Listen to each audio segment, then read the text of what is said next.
How should we start this?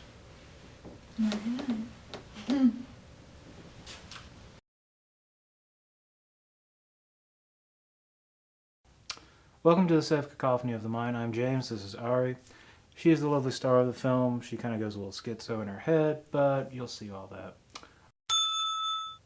The concept is that the quietest people have the loudest minds. Stephen Hawking said that. So I decided to make the short film kind of based on that. Ari here is playing the main role of Francesca Bananafana Fofesca III, Francesca for short. She's never mentioned by name, or anything like that. So I decided to call her Francesca for scripting purposes. You'll notice it says Francesca, Francesca, Francesca, British accent, Francesca, Francesca, Francesca, and Francesca. Why not? It's all in her head anyway. Alright, so to make this film, I'm shooting it on a Canon 60D. Lovely. Got a Rode boom mic, which you'll see from my GoPro angle. See, it's right there. Right out of frame. Recording it on a handy Zoom recorder. One of my favorite things ever, because it's awesome. Lights. They're lights. That's really all you gotta say about them. But a Rode NTG2, I believe. If not, I'll dub in something else. It's a very simple set. Chair, table, lamp, bookcase with my geeky stuff on it. Most of the work in this is coming in the sound design. Although we have spent a good 5-6 hours on set so far. Which really isn't nothing. It is nothing compared to most set days, which are 20-hour days.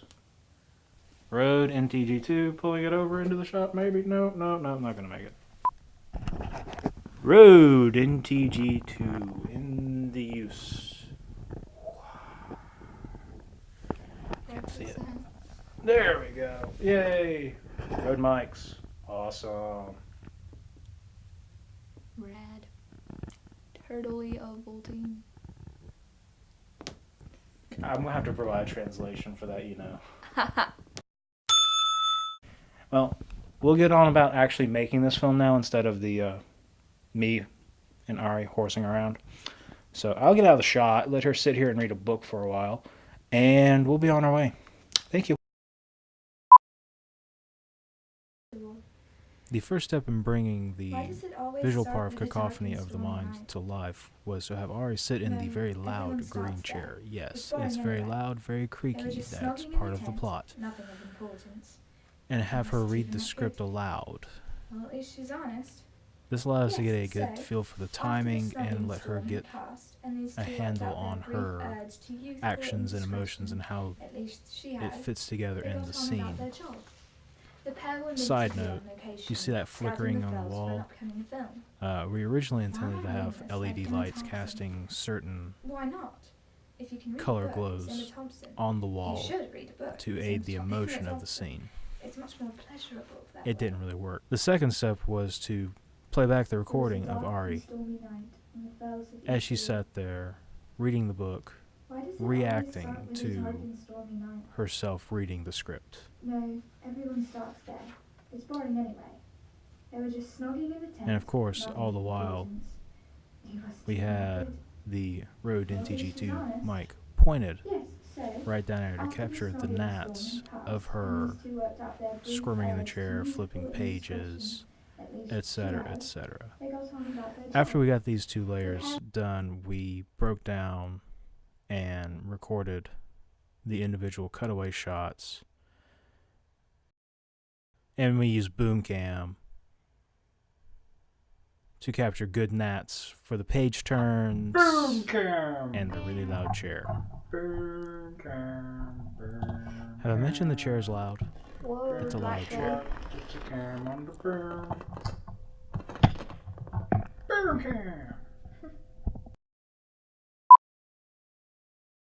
Once we got all those elements together, we sent Ari into a room in which she talked into a microphone. It's much more pleasurable that way. No, redo. elongate the pleasurable. Why not? If you can read a To make it book easier on in a her, I had her read it you should read a book in the Watson. British accent It's much more the whole way through pleasurable first, that way. then the American Shall I accent, continue? and then we just went back and redubbed as necessary. Chandra and Gavin were wondering about. Why am I reading this like Emma Watson? Why are you reading as Emma Watson? Because you kind of sound like True. Emma Watson. You're originally supposed to be Emma Thompson. Please. That sounds Side lovely. note, I'd love if you to lower the visit a pitch, she place does like kind of that sound with like a Emma booster Thompson. wall. Alright, and look at the camera and smile. Cheesy grin. Cheesy grin. On to Foley. Alright, time for a little bit of Foley from That's the right, the boom boom cam. Turning the page. Sounds are an integral part to any film. But it's especially true in Cacophony of the Mind because the entire concept is based on those little sounds, the little memories of dialogue, of conversations, of encounters that just spring up. So I used the Rode mic to capture the gnats. But the page turns, went out and walked around on the city, capturing city life from the fountains to the Irish pub.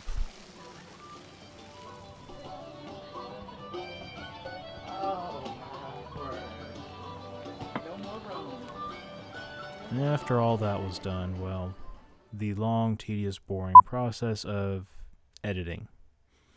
I sped it up just for sanity's sake, except for the mouse. Who doesn't like a close-up mouse shot? More of me editing? Yay, editing. The fun part, Thank we you. had to composite this scene together.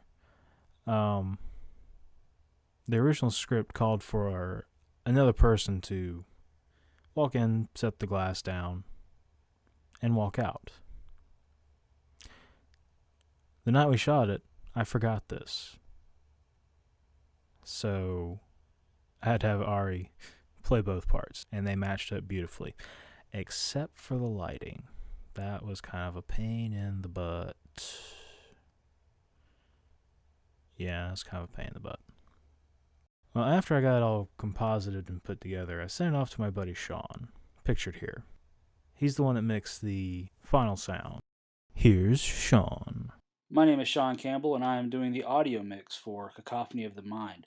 Basically what that means is that I am taking the audio files that James has sent me, and I'm altering them ever so slightly, and also moving them around in 3D space so that they sound more like sounds that are happening around you rather than being played at you.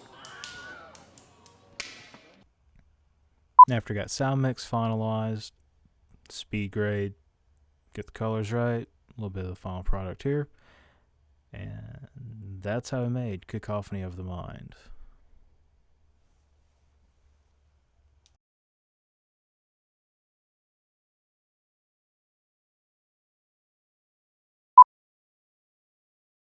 Yeah, it's behind the scenes. I'm bad at talking. I usually leave the talking to her. She can actually talk. You know, she hasn't talked this entire time.